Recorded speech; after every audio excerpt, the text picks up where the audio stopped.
So welcome to Sunday morning at the Centers for Spiritual Living, Nashville. I would also like to welcome everybody who's watching online and invite you all to join us here in person on the campus of Unity, Nashville. We're excited today because Donna Corso, is here today. If you haven't read her bio, go on our newsletter. You'd be really impressed. She's pretty fantastic, and I'm very honored that she is here to speak to us today. Thank you, Donna. Her talk is, What Has Love Got to Do with It? Imagine that. We're also pleased to welcome Lisa Firestone. And we're always welcome to know, well, if you're wondering, like I am, what's next, just to let you know that we are an inclusive, open, spiritual community for anyone seeking a deeper understanding of God.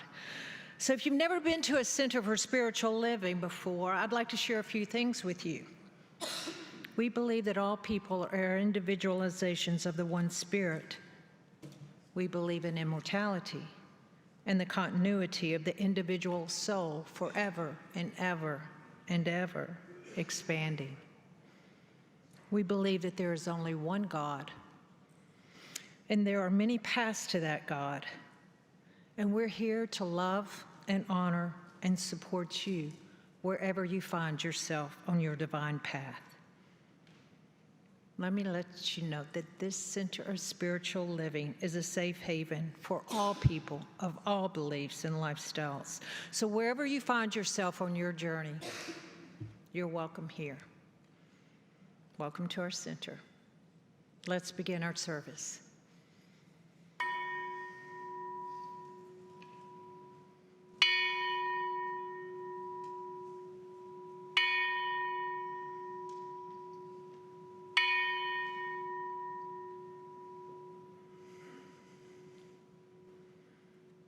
I invite you to close your eyes and take a deep breath. Place your hand over your heart. Take another deep breath. As we continue to breathe, join me in knowing the truth by turning within and knowing with me that there is a power and a wisdom and a love that surrounds us right now. That same power that created the beginning of everything is alive, and it is still creating, and it lives in us right now. That infinite creative power never rests. It never stops creating for a moment, and we are created in its likeness, and so it is our nature to live a creative life. This infinite power that I call God expects us to be fully alive, using our curiosity to feed innovative ideas into our consciousness. So today, I invite you to live in the present, open up your hearts and minds, and feel Spirit moving in and around and through you. Feel that inner connection. And join me as I give thanks for all who are here today. So grateful for all who are near and far and who are contributing to this service by just opening their hearts and being receptive to love and being present in this moment. I bless our speaker, Donna, our guest artist, Lisa, our practitioner, Dottie, and I know the message that is shared by all of them assist us in knowing the truth about ourselves so we can climb to a higher and a deeper and a grander space with the One. I give thanks for everyone's contribution in making today's experience wonderful. And so it is.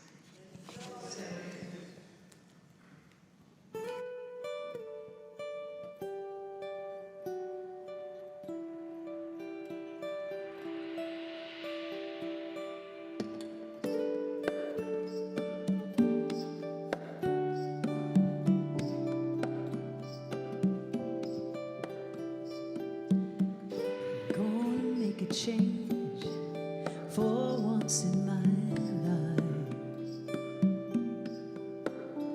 It's gonna feel real good, gonna make a difference, gonna make it right. As I turn up the collar on my favorite winter coat, the wind is blowing my mind. I see the kids on the street, not enough to read. Who am I to be blind, pretending not to see their needs?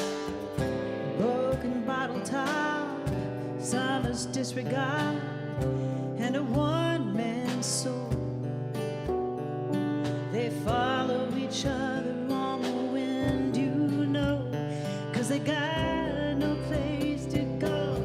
That's why I want you to know I'm starting with the man in the mirror.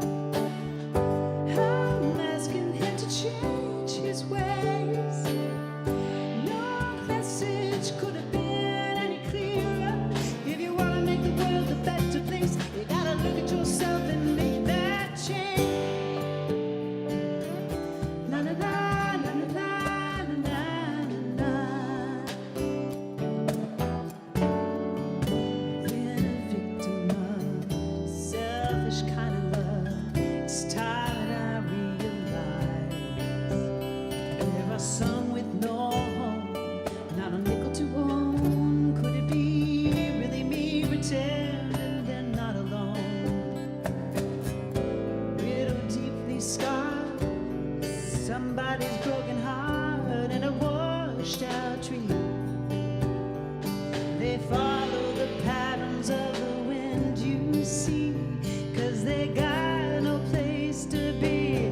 That's why I'm starting with me. I'm starting with the man in the mirror. I'm asking him to change his ways. No message could have been any clearer. If you want to make the world a better place, you gotta look at yourself and make that change. I'm starting with the man in the mirror. I'm asking him to change his ways. No message could have been any clearer. If you want to make the world a better place, you gotta look at yourself and make that change. I'm starting with the man in the mirror. I'm asking him to change his ways. No message could have been any clearer. If you want to make the world a better place, you gotta look at yourself and make a change. Gotta take the time while you got the time, 'cause you got to change your mind. Na na na na na na na na na.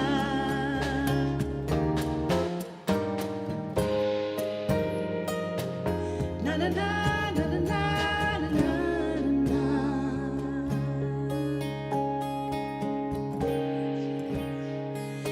Make that change. Make that change. Make that change. Yeah. Lisa Firestone. Make that change. Thank you. Good morning, good morning, good morning. Make that change. My name is Dottie Whitefo, and I am a practitioner at CSL. And today, my reading is from Ernest Holmes, and it's from the book of Science of Mind. And let me see, excuse me. Okay, the title of it, Love Works Through Law. In an intelligent teaching of the science of mind, we come to understand that all is love and yet all is law. Love rules through law. Love is the divine givenness. Law is the way. Love is spontaneous. Law is impersonal. We should study this nature of reality with this in mind, and this way we shall avoid two grave mistakes, either viewing life as made up of only mechanical laws or viewing it made up only of spontaneous actions, inspective law and order. As we gain the broader viewpoint, we shall see that life must contain two fundamental characteristics. We shall see that there is an infinite spirit operating through an infinite and immutable law in this cosmic and not chaos finds an eternal existence in reality. Love points the way, and law makes the way possible. So if you would just close your eyes.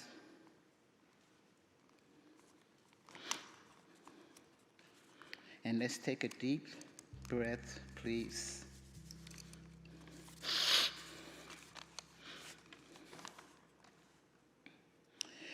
Relax yourself and let go of the stresses and the strains and the concerns of human life. Another breath, please.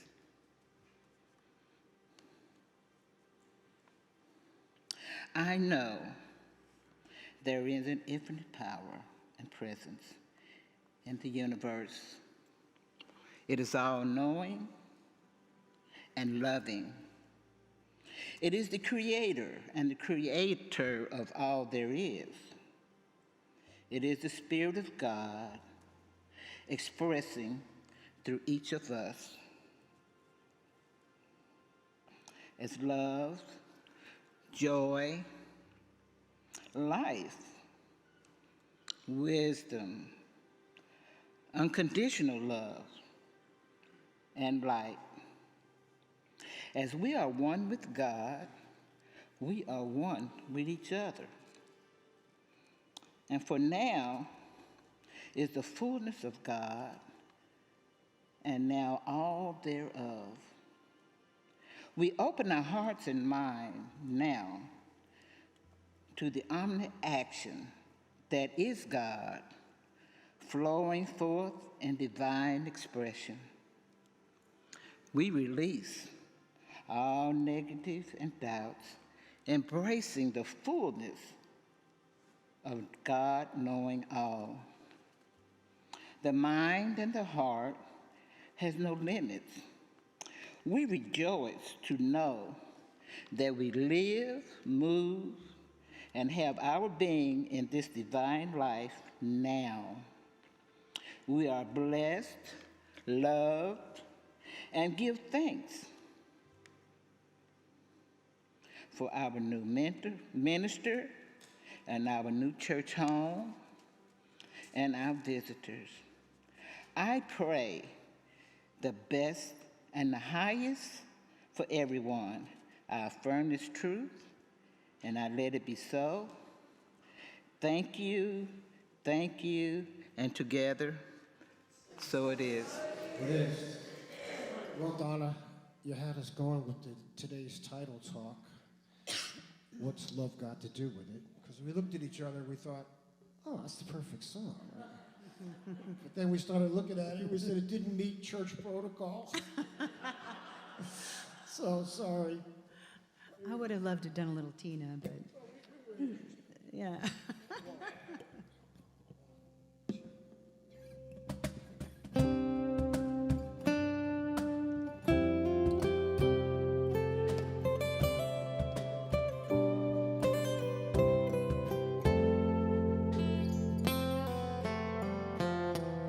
You with the sad eyes, don't be discouraged.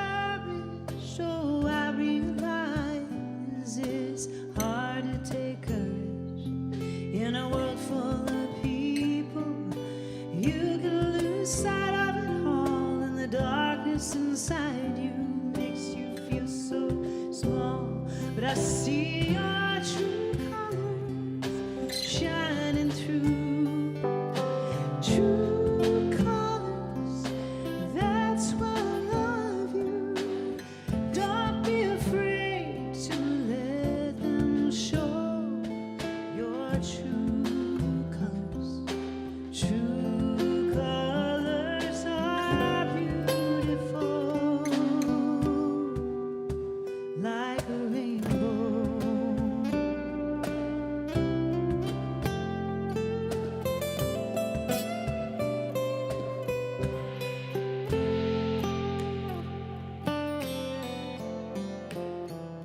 Show me a smiling. I know you're unhappy. I can't remember when I last saw you laugh. Here, this world makes you crazy, and you're taking all you can bear. You just call me up, and you know I'll be there, 'cause I see your true colors shining through. Your true colors, that's why I love you. Don't be afraid to let them show your true colors. True colors are beautiful, like a rainbow.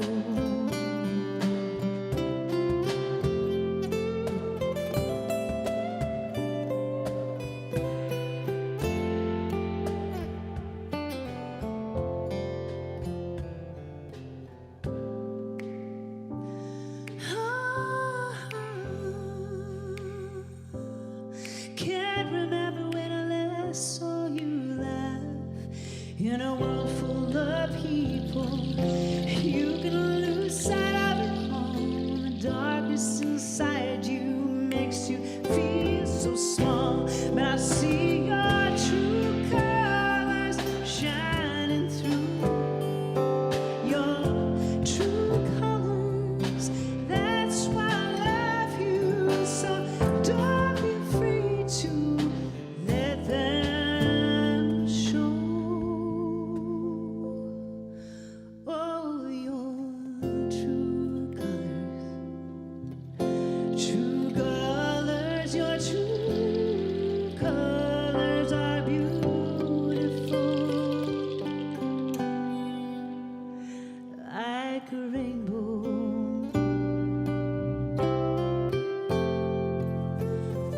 Like a rainbow.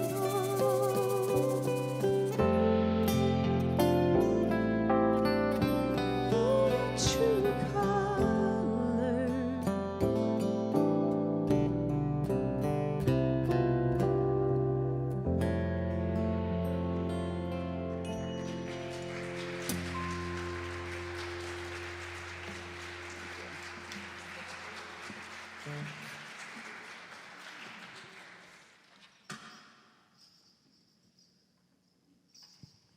Good morning is what we just had. Good afternoon. I can never remember. It's afternoon here. Wow, I'm so excited to be here, and what beautiful music. Very appropriate. We had some of Michael Jackson, and yeah, thank you. So it is a good afternoon, isn't it? And isn't it a wonderful time to just be on Mother Earth? How many really feel that, feel honored to be on this planet at this time? Yeah. You know, I know there can be a little bit of fear sometimes, but we can move beyond that. We don't have to get into that. I think we're here to live fully, to be fully alive, and really just be, really. Now, we're going to be talking, I'm going to be talking today about love. So good choice in songs today. And I wanted to start with a few quotes of what other people have said about love. One of my favorite poets is Jalaluddin Rumi.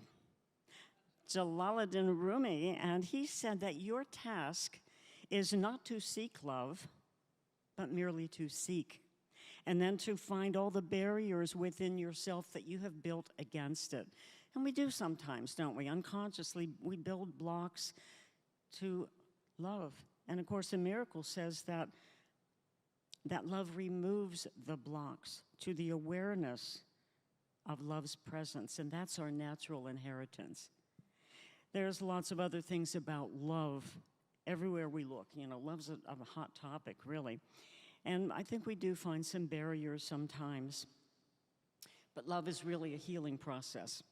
And I'm going to be talking today about what love is and maybe about what love isn't. Charles Fillmore, I'm sure we've all heard of Charles Fillmore, founder of Unity, he said that love is an inner quality that seeks good everywhere and in everybody. It insists that all is good, and by refusing to see anything but good, it causes that quality finally to appear uppermost in itself and in all things. We like to see the best in people. We like to really not focus on anything that is unlike love. We see the love. I go to a small Science of Mind center in Waynesville, North Carolina, called the Creative Thought Center. It's a fairly small center, and Creative Thought, of course, as you know, Science of Mind, as you know, is founded by Ernest Holmes. Ernest Holmes said love is within us. It cannot be destroyed. It cannot be ignored. Denying love is our only problem, and embracing it is the only answer. Love heals, love forgives, love makes whole. And of course, we're all familiar maybe with the chapter in 1 Corinthians, chapter 13, that tells us that love is patient, love is kind, love does not envy, love does not boast, it's not proud, it does not dishonor others, it is not self-seeking, it's not easily angered, and it keeps no record of wrongdoings. We keep records of wrongdoings, don't we? I mean, they come in handy sometimes, but we're trying to move beyond that. So I loved what kids say. Kids are so honest, and they say some of the funniest things, but they're just being honest. There was a group of children. How many remember Art Linkletter of years and years ago? Yeah, kids say the darndest things. Well, there was a group of children more recent than that, and they were asked their opinion about love. A little boy named David, he was 8 years old, and he said, "Love will find you even if you're trying to hide from it. I've been trying to hide from it since I was 5, but the girls keep finding me anyway."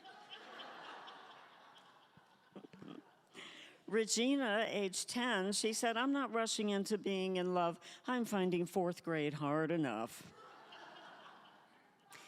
And then some of them were asked for a title of a love song that they might sing to their beloved. Arnold, age 8, his title is this: "How do I love thee when you're always picking your nose?" And then Will, age 7, his title is, "Hey baby, I don't like girls, but I'm willing to forget you are one." And then little Eddie, he's only 6 years old. He said his title is, "I love hamburgers. I like you." I don't know if you can fit that into a song, but we could try it sometime. So my teen years were in the early 60s, and that's the 1960s, not the 1860s. How many really, you might wonder, how many of you remember the 60s? They say if you remember it, you weren't even there. But you know, this was the era of free love. After all, the moon was in the 7th house and Jupiter was aligned with Mars, right? And so we were all asking those deep questions, like who wrote the book of love? Like what's love got to do with it? And then the ultimate question, will you still love me tomorrow? I mean, love was in the air. And we knew that love was a many-splendored thing. Now, there were some skeptics, and they called it puppy love. But we were going around like the wanderer. We were searching for a dream lover. We were just lost in love. And then if they found someone they loved and then they lost them, they would say, "I'll never love this way again." We would all be saying, "I want somebody to love me and love me tender." And if they didn't get that, they would get on the freeway to love or the Soul Train, whichever is your favorite mode of transportation, and they'd be yelling, "Stupid Cupid." And some of them felt like they were victims, and they would be singing, "He'd done me wrong." Now, if you're a young person out there under a certain age, you have no clue what I'm talking about, do you? My daughter, I probably shouldn't embarrass her by pointing. I won't point to you. Okay. My daughter wouldn't even know any of these songs, but you might recognize that I just named about 19 or 20 songs we used to snap our fingers to. We used to sing along with. We used to dance to. How many of you remember rushing home from school and turning on Dick Clark and American Bandstand? How many pretended in your living room when no one was watching that you were one of them? I did. I made my dad dance with me. How about Casey Kasem in the Top 40 Countdown? Yeah. So you do remember the 60s. All right. That's good. So, I think there's a big difference between love and love. You can hear the difference, right? Say that with me. Say love. Say love. Yeah, you know what I'm talking about. Those songs were about love. But is that really what love is? I mean, is love really just a secondhand emotion? I don't think so. I don't think so. But we thought it was about love. But love really is unconditional, real love. And in fact, quantum physics tells us that love is a frequency. Love is a vibration, the highest vibration there is. And that everything and everyone is made of that frequency. That's what love really is. It's not about Dick Clark and American Bandstand. In fact, some people would equate the word love and God and life as synonymous. Those really refer to the same thing. Love has no requirements. That's what, if you say to someone, I love you, but if you cheat on me, I'll never love you again, then that's not really love. That's condition. If you say, I love you, but once we're married, I'm going to work on changing you so you can meet my expectations. And if you don't, it's hit the road, Jack, and don't you come back no more. Ooh. But love is unconditional. Now, that doesn't mean that if someone is abusive or is cheating on you, that doesn't mean that you stay with them. No, you have to love yourself first. I think loving ourselves is a prerequisite. We can't really know what love is unless it's already in here for ourselves. And so it's important, if you are in a situation like that, to remove yourself from that situation. You can still love that person from afar. You can allow them to walk their path, even if it looks like a very negative path. If that's where they are, they need to be there for some reason. But we can remove ourselves from, just kind of love them as a third cousin twice removed. Something like that. So Marianne Williamson wrote a book called Enchanted Love, The Mystical Power of Relationships. Anyone read that? 2 people. The rest of you should read that. I haven't read it, actually. But what she says in there is that love, when you first fall in love, you're just in this euphoria. Everything about that person is perfect. And then, a few weeks, a few months, a few minutes later, you start maybe finding some things about them that are a little annoying. You start nitpicking. Like he makes those gross sounds in public. Things like that, or the things that we kind of judge in other people. Or he's maybe thinking, she's so moody and she nags and she's never in the mood. Anyway, we just start seeing all these things about the other person that we don't like. A lot of people feel like that first part of love where everything is beautiful, that's delusional, and then real life sets in. But Marianne would say that it's the opposite. That's the real thing, when we can just see all of their beauty, all of their wonder, and not judge anything about them. That's the reality. That's the reality. But she says that we are not capable so far of being able to hold on to that unconditional love any longer than a few weeks or months or maybe years. So I just really love knowing that we are moving into times when we're able to hold the vision of perfection in each other longer. And we'll get there one day when we really see all of us as perfect and beautiful. So there's a story about it's a joke, it's not a real story. It's a story about a woman who's 50 years old, and she has a heart attack. She's rushed to the hospital, and she's on the operating table or in intensive care, whatever. Anyway, she has a near-death experience. She gets up to the pearly gates, and of course, there is God. And she says, "Oh, God, is this it for me? Am I finished?" God says, "No, you've got another 43 years, 8 months, and 2 days to live." So she's kind of relieved. She comes back into her body, and they keep her in the hospital for a few days. She figures, well, while I'm in here, I think I'm going to have a little work done. If I'm going to live that long, I might as well look good. So while she's there, she has a tummy tuck and a breast implant, and she has someone whiten her teeth, and even has someone come in and change her hairstyle and hair color. I mean, she's looking good. So the day comes when she's released from the hospital. She walks out the door to cross over to where the car is waiting. An ambulance rushes by and hits her and kills her. She gets up to those pearly gates again. She says, "God, you told me I had another 43 years, 8 months, and 2 days to live. Why didn't you pull me out from the front of that ambulance?" And God looked at her, and he said, "Oh, hey, I didn't recognize you." So we all want to make a good impression on people, don't we? We want to look good. I have no idea where I am in these notes. Right, we want to make a good impression on each other. We might not go to those extremes or anything. And you've all heard that thing that went around on the internet a while back, I'm sure, about people come into your life either for a season or for a reason or for a lifetime, you know. And we have people that are in our life and we don't know why they're there. I know the divorce rate is very high right now, and that can be sad, but I have a different perspective of that. I just feel like we have all come into life at this time. This is my perspective. You may not agree.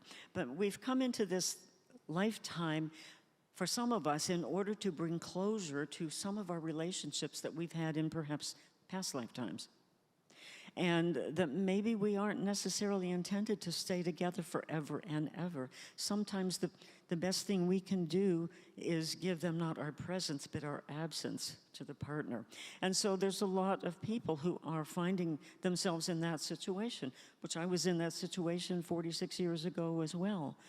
But and so that's kind of a reason you come together, to be with that person, to have closure in that situation, or to learn from each other, or to have 3 beautiful children with each other, whatever it is.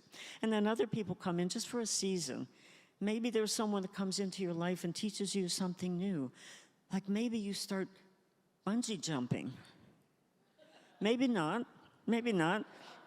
But you might be the first time you ever went camping, or the first time you went dancing, or whatever. You learn something new.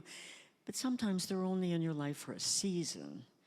And then there's those people that are in your life for a lifetime. And that's a real blessing. It's a blessing not only for them, but for all of those who observe that kind of love. So I really honor those people. I can't say that I know a lot of them, because a lot of people, they may stay together, but maybe they go back to that nitpicking, not seeing the beauty in each other. So I want to share a couple stories today that have really impacted me about what I think love is, how love shows up. And I think this first story, you probably have heard it before. It's about a little girl whose name was Johanna. And Johanna was a sickly little girl. She came from a very poor family. Her parents came here from Ireland. It was during the, I think, 1840 potato famine in Ireland that they came to this country.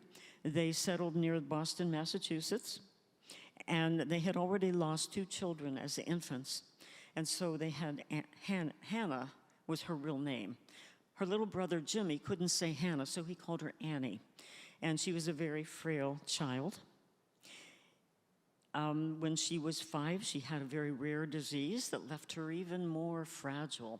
When she was 8, her mother died of tuberculosis, and her little brother Jimmy had tuberculosis as well. And then her mother, as I said, died at age 8. Her father sort of tried to raise the 2 children, but he was an abusive alcoholic, so he left them, and the children had nowhere to go. So they were placed in an almshouse, also known as a poorhouse, and that institution also served as an insane asylum in those days. So Annie was taken into the almshouse, and it was a very dirty place. It was understaffed. It was really not a very healing place to be. Shortly after being in there, her brother Jimmy died. So Annie is totally alone in her whole life. And she was a very wild child. She was very angry, and they couldn't control her. Some of the nurses even said that she was hopelessly insane. And so what they did is they took her into the basement and put her in a cage. And she lived there for, I'm not sure how long. It could have been months, maybe years. But there was an elderly nurse upstairs who really believed that if that little girl was shown love, that she could come around, that she could be a normal child, have a normal life. And so that nurse went down with her every day and sat outside Annie's cage and talked to her lovingly, and eventually would even take a plate of cookies and put there by the cage. Annie paid no attention. She just kind of hissed at her or turned her back and stayed away. But eventually, the cookies were gone, and she was coming around and starting to trust that nurse. And eventually, over time, because of the love that nurse shared with her, Annie was able to come out of the cage, come upstairs, and she actually lived her life until she was an adult, probably 18, before she was released from the almshouse. She managed to educate herself, and because she had a disease at 5 years old that impacted her eyesight, she also was very wild and angry. She understood when she came across another little girl who was like that. And she spent the rest of her life really helping that other little girl, Helen Keller. And we never would have heard of Helen Keller if it hadn't been for that nurse that gave that little girl, Annie Sullivan, the love that really changed the world, you could say. Have you all heard that story before? Good. All right. Let me see where I am here. Okay. One of my favorite passages that has to do with love comes from a book called Conversations with God, Book 1, by Neil Donald Walsh. And it says this. It says, at a critical juncture in all human relationships, there is only one question. What would love do now? No other question is relevant. No other question is meaningful. No other question has any importance to your soul. What would love do now? You know, it's easy for us to love people in our family. It's easy for us to love our friends and people who are basically like-minded. But what would love do when we are faced with people who are angry, hateful, abusive? It's a little harder to love at that point if they're violent. Now, there's a story that I heard a few years back. I happened to be in somewhere in Southern California. It was the very first event held by AGNT, the Association for Global New Thought. And I went to their big event, and then we had breakout groups. And the one I was in was with John Robbins. You know, John Robbins, Diet for a New America. And John told us this story. It's a true story about someone he knew. And I realized years later, I did a five-day retreat with this young man. His name is Robbie. And Robbie is a spiritual teacher. He is a musician. And at that time, he was living in Southern California. He decided to take his wife, Judith, and their little 2.5-year-old child on a camping trip. So he rented a camper van, the kind that you drive from inside. Excuse me. And they got in there and they took their trip into Mexico, did lots of sightseeing. So it's the last night before they come back home, come back into our country. They find themselves on a beautiful deserted beach in Baja California. You know where that is? That's that peninsula. It's part of Mexico, but it's Baja California. Beautiful white sand, beautiful, nothing but ocean. There's a strip of forest behind them. Nothing there. So they decide to spend their very last night camped right there. They made a little campfire. He got his guitar out. They loved to sing as a family, sing their camp songs. And they were there for a while, and then they got in the camper van and went to sleep. It was around 1 in the morning when Judith senses something. She hears something. She shakes Robbie. He's sound asleep. She says, "Robbie, I hear something." And of course, he's totally asleep, and all of a sudden, there's a pounding on all four sides of their camper van. So Robbie is awake then. He jumps down, he jumps into the driver's seat and tries to start the engine so they can take off. It won't start. Don't you hate it when that happens? It will not start. And before he can try it again, there's a butt of a rifle that breaks the window, comes up against his neck, and a man says, "Money, money." Now, Robbie isn't afraid yet. He's not in fear, but he's really has the adrenaline running. So he reaches down, gets his wallet, hands it to the man, hoping the man will take it and leave. But instead, the man takes it, opens the camper door, shoves Robbie down onto the floor, and rushes in with his 3 other partners, all bandits. One of them has a rusty carving knife. One has a machete. Now Robbie's kind of scared. He's got a wife. He's got a child. And so they start terrorizing this lovely young family and taking things and trashing the place. Now, Robbie tries to remain calm as best he can, and he starts to pray. And in his mind, what he hears is, "Thou preparest a table before me in the presence of my enemies." This is the 23rd Psalm. And he thinks, I don't need to hear that. Why, that's not comforting me much. But that's what he hears. And they continue, these people continue trashing the place. And he realizes these are teenagers. They're coming from a place of fear, not power. And they're not even getting what they're trying to get. So because he's a spiritual teacher, he's always taught that we should treat all human beings respectfully. And he's thinking to himself, well, if I really am going to treat these as human beings, what would I do? I guess I would help them accomplish what their goal is. So he starts pointing things out in there. He says, "There's a brand new cassette tape in that compartment. You might like that." Yes, back in cassette days. "There's a wonderful camera over there. You might like that." They take the camera. He's pointing out everything that they might like. Of course, hoping that they'll take it and leave. But he's refusing to be a victim in this situation. He's centered in his heart as best as he can be, and he's trying to help them so that they will have what they need and go. But they eventually, there's nothing more to give them. He even gave them his guitar, and it's laying there. And then he's hearing it again, "Prepare us a table before me." He realized food brings people together, right? He only had sprouts and tofu in their camp fridge. These didn't look like guys that would be into that. But he remembers there's an apple somewhere, so he gets the apple out, and they take it and start sharing that. Finally, there's just nothing more to give. And the one of the men who still speaks a little English jumps into the driver's seat and says, "Come, we go now." And the other 3 jump in the front with him, and they take off into the night. Robbie and Judith and their child are in the back, and they know they're being taken to where they will be murdered, most likely.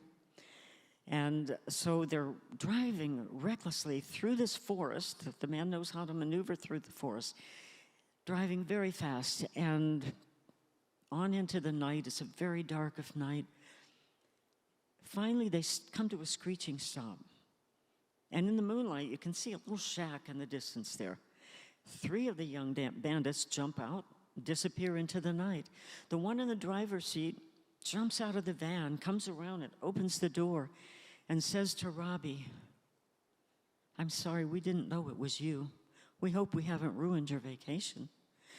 And then he reaches in his pocket and takes out Robbie's wallet, gives him back his driver's license and his credit card, and says, "Here, you'll need these at the border. We can't use these." And then he finally says, "You have a beautiful family. Go with God." And he disappears. Oh, I forgot to say what he originally said is, in that shack, we have nieces and nephews, cousins. We have no other way to feed them. Now, I don't know if you can think of what that would feel like. So they disappear into the night. Robbie gets in the driver's side, and they drive away. They drive in silence for about 10 minutes, and then they pull over and hold each other and just sob. They're in shock. And I've asked myself over the years, if I were in any kind of a situation like that, would I be able to not go into the victimhood, not go into the revenge or, judging what terrible people these are? Would I understand that maybe they're in a place in their life they had no other choice? It's not for me to judge. And I don't know if I could do that, but what I do know is that if it's possible for one person, it's possible for all of us. And I think we are coming into times on this planet when we are learning to not be victims. We're learning to stand in our truth, even in situations that are very scary. I think it's time that we learn that we are all one, and there are portions of the all one, the all that is, that are desperate in these times. There's a lot of fear. We're living in some really interesting times, and I know it can be scary. We can see what's going on all over the planet. Anyone that's unfortunate enough to still be listening to the news, and I hope that doesn't include any of you, but if we listen to the news, sure, we can get into that, can't we? We can go along with the fear, the anger, the worry, all of the emotions that come up. But our emotions have an energy, they have a frequency. And when we do that, when we focus on all the bad stuff going on in the world, we're participating in it. We're adding our energy, our frequency to those things. And it's time that we move away from that. We are moving into a higher level of consciousness right now. For me, I call it the ascension process because I study ascension masters. I have for quite a few years, and they tell us that we are moving into a raised frequency. The earth itself is raising its frequency, and we're all doing the same, whether we know it or not, whether it feels like it. We can still see the darkness, but there's the light there, and that's where we need to focus. We need to focus on that light. So how do we do that? Well, for one thing, we remain in joy. Find joy. Whatever gives you joy. Coming to a place like this where we're uplifted, where we're inspired, hearing beautiful music like that uplifts us. It might be playing with your grandchildren. It might be being in nature. That's a major thing for many of us. Being in nature, hugging a tree, swatting away locusts, whatever. Yeah, well, that's a new activity. I hadn't tried that until yesterday when one almost flew in my mouth, and then he knew I was going to be speaking, so he didn't, so yeah. But it's really a time when we start to move away from all of the fear stuff. There's going to be fear. We don't have to be a part of it. And you have such a beautiful state, for one thing. I'd never been in Nashville before, and my daughter and I saw lots of beautiful parts of it yesterday, and you have a beautiful sanctuary here. And I know that CSL is a powerful organization that really lifts people, and I know that Unity is a powerful organization that lifts people. And if you had two powerful organizations together, think of what you could accomplish. I mean, I saw the light, in the sky when I was trying to find this church. I just followed that light, and here it is. It's right here. You have such an opportunity to really make a difference in the world. And I think we are also honored to have this church, this sanctuary, the music that you have, all the people that run this place. This is a beautiful place. And I'm just really honored to be here. I really am, and I hope that we can all move into these coming times, letting go of any worries about what is going to happen, because we don't know. We're moving into the unknown, and the unknown can be scary, or it can be exciting, and I'm excited. Anybody here feel excited about moving into these times? Yeah, it's going to be beautiful. So I thank you for allowing me to be here with you today. Thank Denise for welcoming us yesterday, and I'm just really thrilled of what you're doing here. And so I see the light in all of you, and together I say namaste. Thank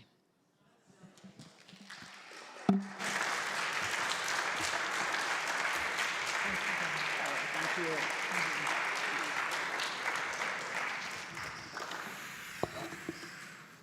Thank you, Donna. So now is the time to give back to what serves us. I'd like to ask our ushers to come forward. So if there's something that has touched your heart today, there's many ways that you can share your love with us. You can place your gift in the offering basket, or you can use a credit card in our bookstore, or you can go, there's a QR code in the front of our lobby. And for our online viewers, please make a contribution using the link in the description below. Or you can do it the old-fashioned way. Anybody can find our mailing address online and send us a check. Please say with me, divine love as me blesses and multiplies all that I have, all that I and all that I see. And so it is. Thank you for your loving gifts.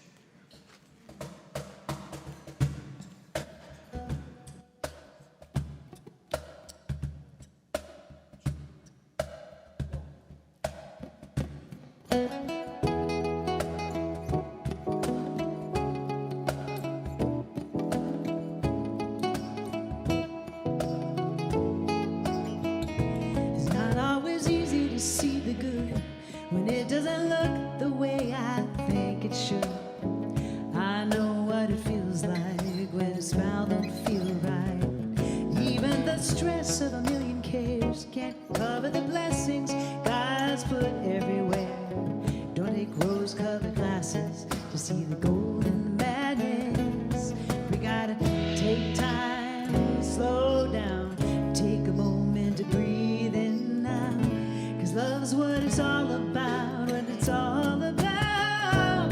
Take a look around, something to be grateful for. It's easy to be found underneath the surface. It's what we're searching for. I find it in you, you find it in you. I'm learning to see 'cause you're teaching me to look around. Something to be grateful grateful for, grateful for, grateful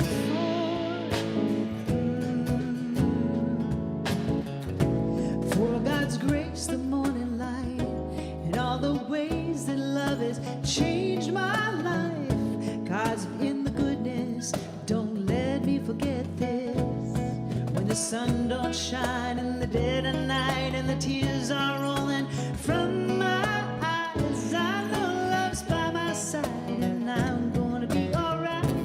Take a look around, something to be grateful for. Is easy to be found under the surface. What I'm searching for, I find it in you, I find it in you. Learning to see 'cause you're teaching me to look around. There's something to be grateful for, grateful for, grateful for, yeah. All right, Larry.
Ferragamo, Jimmy Lopez. Thank you.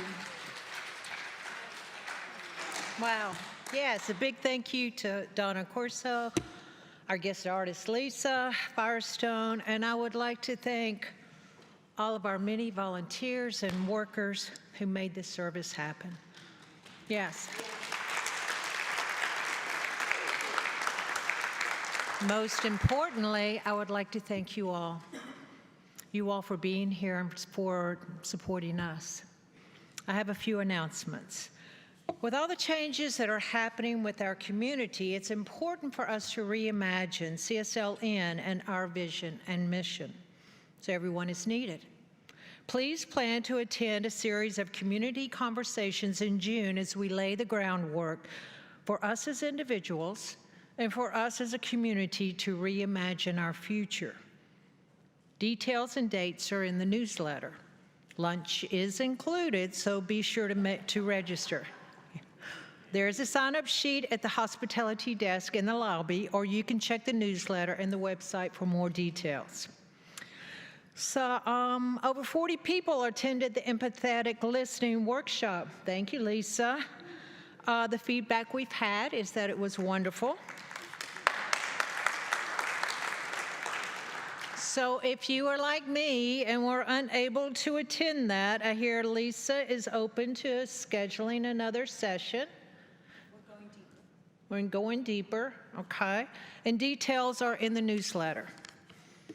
Y'all, we're always looking for ways to improve our Sunday service and keep our community up to date on the happenings at CSLN. So we've changed how we've handled our Sunday announcements to reduce the amount of time spent during the service. We will display upcoming announcements on the screen in the sanctuary or in the easel board in the lobby. So y'all be sure and take notice of that. Each Sunday, our hospitality hostess needs your help setting up for hospitality around 11:45 and cleaning up after hospitality ends around 1:45. So if you can help, please speak to Susan Prim. If you'd like any other details regarding the announcements, you can find them on our newsletter or in our website. So before we end our service, I want to welcome all of our volunteers. I want to thank you for being here. Would like to get to know you. There's a fellowship hall right there. Just walk in the door. You'll be greeted with a lot of people that would like to get to know you also. Before I would like to ask our practitioners, our ministers, Denise, others, speaker to come up front. If there's something that is heavy on your heart, or if there's something in your heart's desire, please do not leave here today without allowing us the honor of assisting you. If you have a health issue or something else is troubling you, or if you want to attract a new career, more abundance, harmony with your family, please ask one of these professionals out front to pray for you. Or you can fill out a prayer request form and put it in the secure box on the table in the hallway to the left of the lobby, or if you're watching online, please go to our website under practitioners and contact them directly.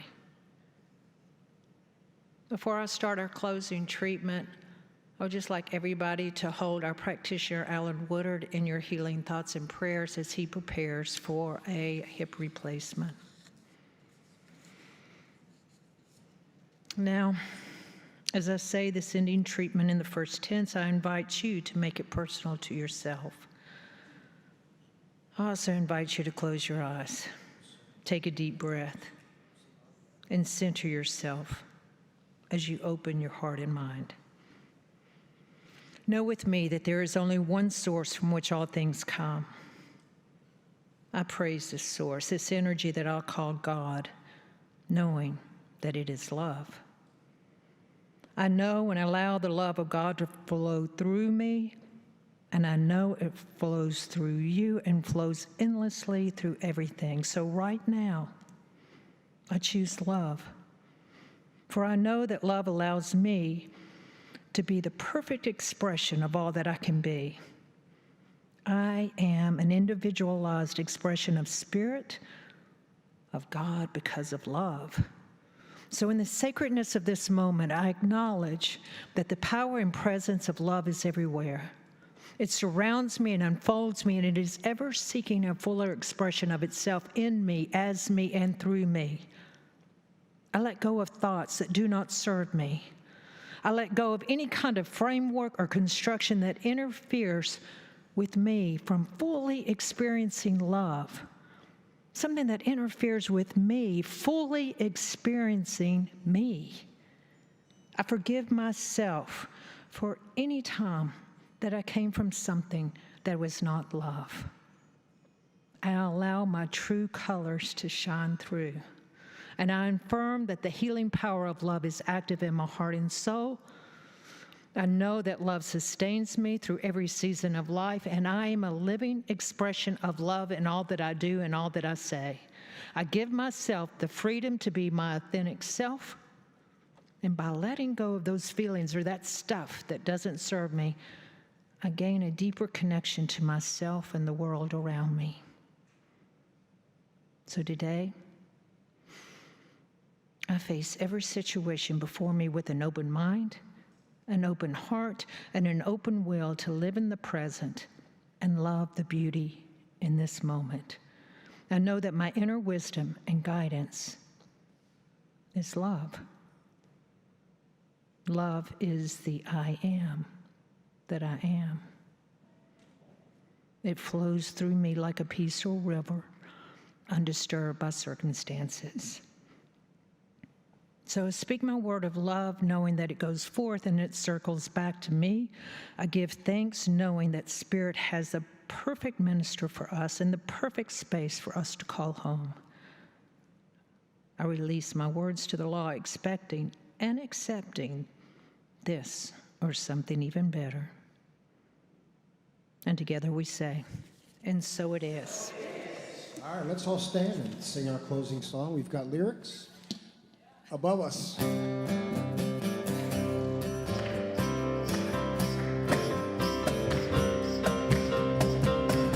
up your fellow man, give a helping hand, put a little love in your heart.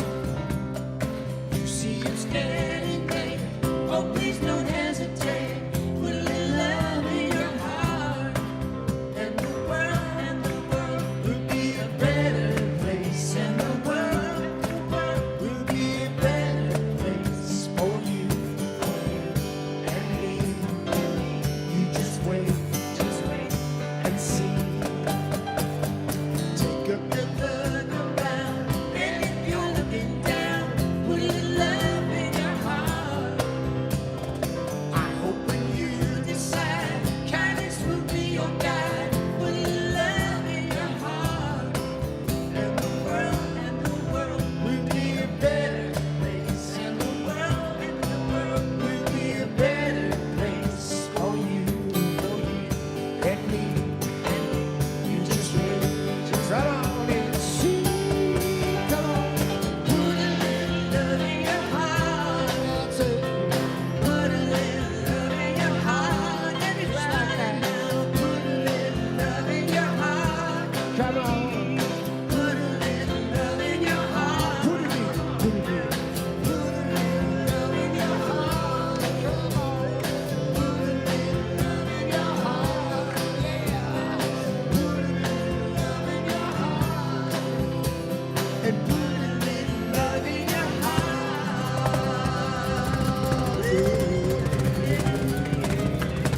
Got a girl. This program is a service of the Center for Spiritual Living.